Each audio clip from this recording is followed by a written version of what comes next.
Yesterday, I did an episode on called White Boys Scholarship Fund, and I got a lot of viewership on that. And I also got a lot of hate, and I can live with that. But one of my haters sent me. His name is Black People Monkeys on YouTube, and he sent me a link to an article about racial bias at two universities in the United States.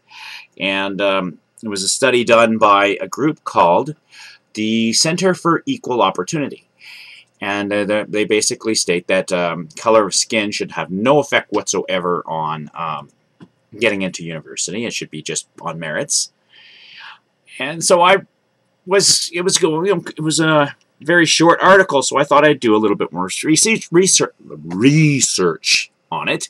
And so I went to the Center for Equal Opportunity website, and I checked out some of their stuff. They are against affirmative action, immigration, and bilingual education.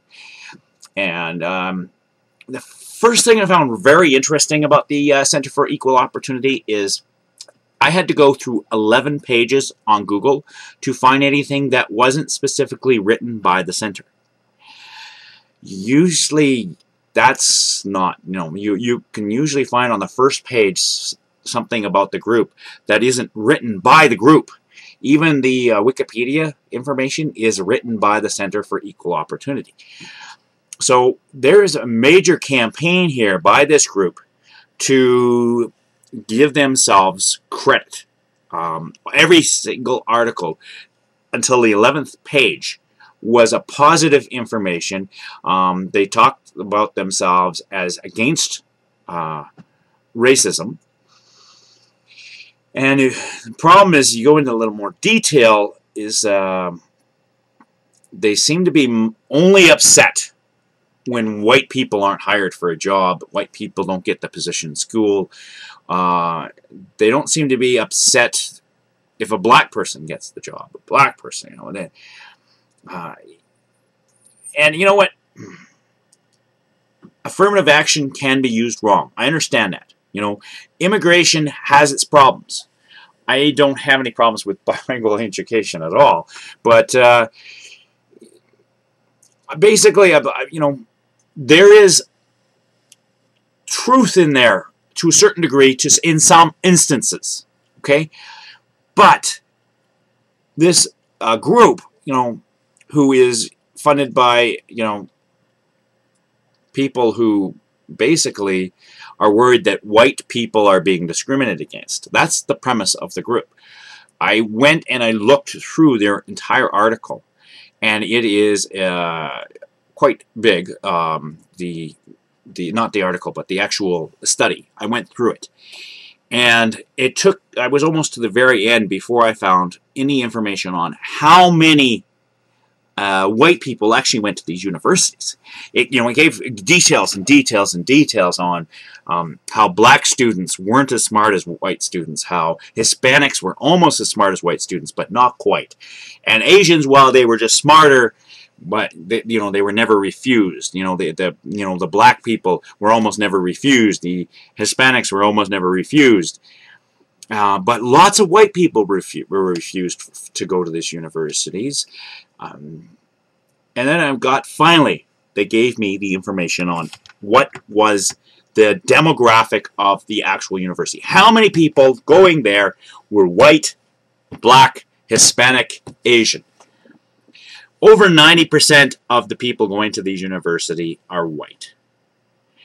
So if they accepted every single black, Hispanic, and Asian person, people who are non-white, still over 90% of the students there are white.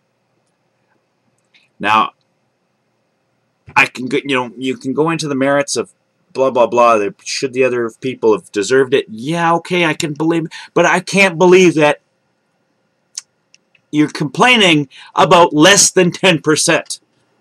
Less than 10%. If you go into the demographics of those two universities, of the people who live around them, I'm sure you're going to find that more than 10% of the population is not white.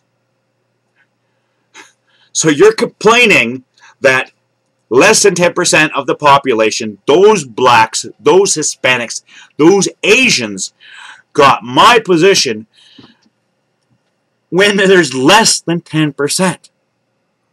Less than 10%. So over 90% of the students you're going to school with are white, and you're saying that it's unfair. Who's it unfair to? Yeah, okay. You know what? I think there might be some extenuating circumstances why black people are not getting into that university. Why Hispanic people are not getting into that university. Why Asian people are not getting into that university. So if you really want to look into it, I would suspect you could find that there's some reason that there is less than 10% of these students are black, Hispanic, and Asian. And you're complaining that white people didn't get in. You know, I just, you know, came out of school, and, you know, I live in a neighborhood where less than 10% of the population is non-white.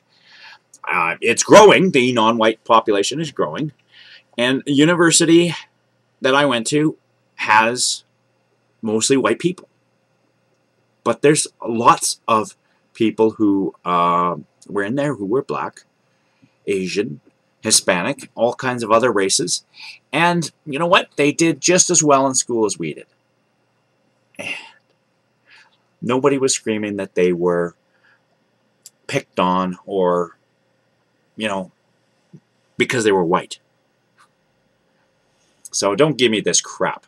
The Center for Equal Opportunity, if they aren't racist, they are surely pushing the racist agenda. They're, you know, playing with the facts. You know, the numbers they were using were so, you know, manipulated. But the thing I found most interesting was the graphs they used. Black people were represented by a black bar. Hispanic people were a dark gray bar. Asian people were a light gray bar. And of course, white people were a white bar. Why did you choose those colors? Why did you choose those colors? If you're not pushing a racist agenda, why did you decide to use black for black people, white for white people, and off-white for off-white people? That was a very poor choice. I think I would have used purples and greens and blues just to avoid the whole concept. And this video is going on way too long. And I would like to thank Black People Monkeys for sending me the article. I found it very interesting. Even if I don't agree with him, I support his right to express his reviews. And I thank him for his time. Have a great day. Bye-bye.